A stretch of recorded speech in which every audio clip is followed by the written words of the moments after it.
Selamat siang Bapak Ibu sekalian. Bertemu kembali dengan saya. Semoga Bapak Ibu sekalian senantiasa dalam perlindungan Tuhan Yang Maha Kuasa dan dalam keadaan sehat.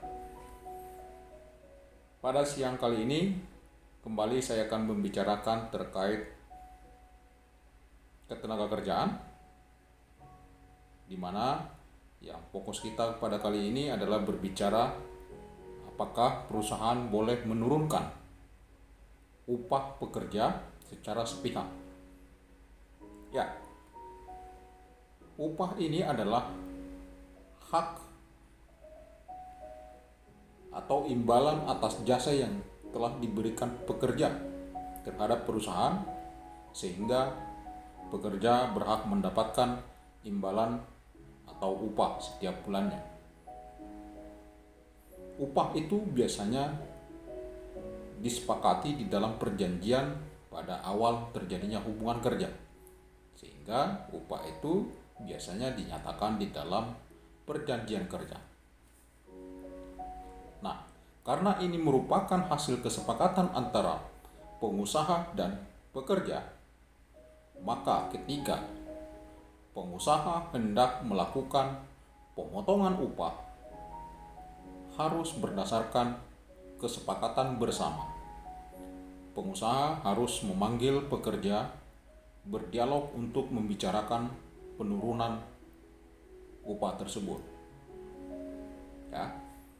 Nah, pada saat terjadi pandemi seperti saat ini yang sudah terjadi cukup lama, ya, dari tahun 2020 sampai saat ini masih terjadi pandemi COVID-19.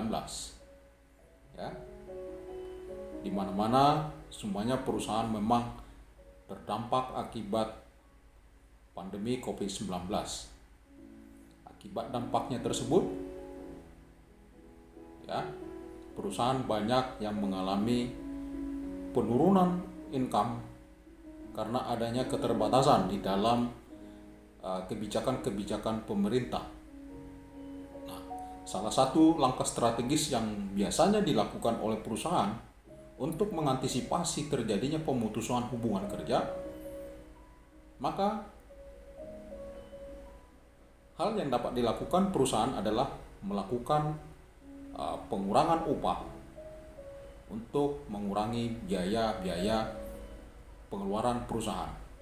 Seperti yang saya katakan di awal, ketika perusahaan melakukan pemotongan upah, maka harus berdasarkan kesepakatan bersama, tidak boleh dilakukan secara sepihak.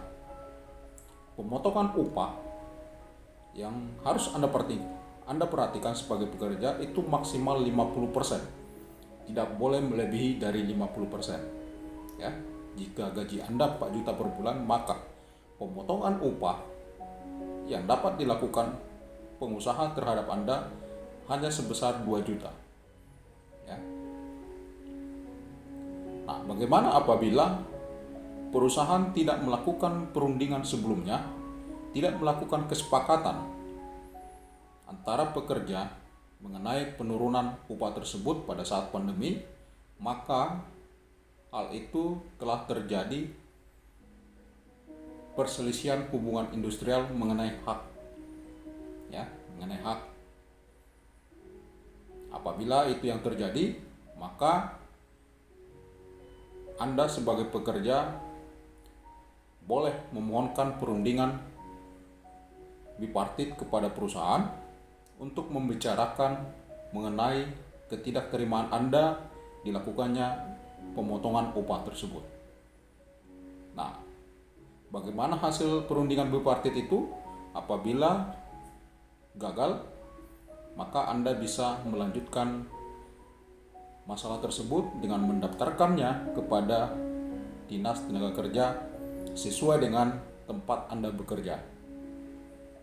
Di sana nanti Anda dimintakan memilih penyelesaian perselisihannya, apakah melalui mediasi, arbitrase, ataupun konsiliasi. Ya, Anda disuruh memilih salah satunya. Jika Anda biasanya ketika terjadi pendaftaran perselisihan hubungan industrial, biasanya yang dipilih adalah mediasi. Nah, ketika Anda sudah mengutarakan apa yang menjadi persoalan dalam perselisihan itu dan perusahaan tetap ngotot atas kebijakannya, maka mediator akan mengeluarkan anjuran untuk kedua belah pihak. Salah satu pihak yang merasa tidak mau menerima anjuran tersebut, maka diperbolehkan untuk mengajukan perselisihan hubungan industrial di pengadilan hubungan industrial sesuai dengan domisili pekerja atau tempat Anda bekerja terakhir. Ya.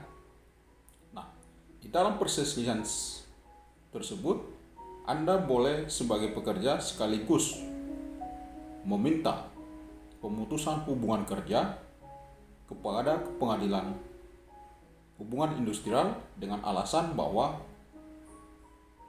pengusaha atau perusahaan tidak melaksanakan kewajibannya sebagaimana yang telah diperjanjikan sebelumnya.